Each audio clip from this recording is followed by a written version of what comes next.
ఒకనాటి సంబంధాలు చాలా గొప్పవి, చాలా గొప్పవి. కానీ ఇప్పుడు ఆ సత్సంబంధాలు ఇప్పుడు ప్రజల్లో కనిపించట్లేదు. ఎవరికి వాళ్ళే జీవన విధానం కొనసాగించుకుంటున్నారు. ఎవరికి వాళ్ళే స్వార్థపూరితమైన జీవితాలు వచ్చేసాయి.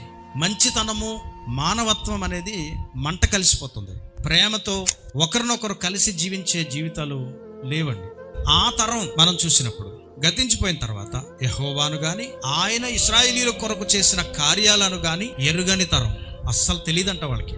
దేవుడే తెలియదు, ఇంకా దేవుడు చేసిన కార్యాలు ఎలా తెలుస్తాయి? అందుకే నా ప్రియులారా, తల్లిదండ్రులుగా మీరెంత దేవునితో సత్సంబంధం కలిగి ఉన్నారో మీ పిల్లలకి అది నేర్పించవలసిన బాధ్యత మీకుంది. మీ పిల్లల్ని స్కూల్కి పంపిస్తారు. స్కూల్లో చదువుతున్నారు కదా అని వదిలేస్తారా? ఇంటికి వచ్చిన తర్వాత మనం ఊరుకోం. ఆ పిల్లలకి హోంవర్క్ మనం కూడా చేయిస్తాం. సండే స్కూల్కి వెళ్తున్నారు కదా అని మనం వదలకూడదు. ఏం నేర్పిస్తున్నారు? ఏం చెప్పారు? ఏం నేర్చుకున్నావు? దేవుడు గురించి ఈ రోజు నీకేం చెప్పారు? ఏం గ్రహించావు అని పిల్లల్ని ఖచ్చితంగా అడగాలి. అలా అడిగే తల్లులు తండ్రులు ఉంటే దేవుడికి చాలా ఇష్టం.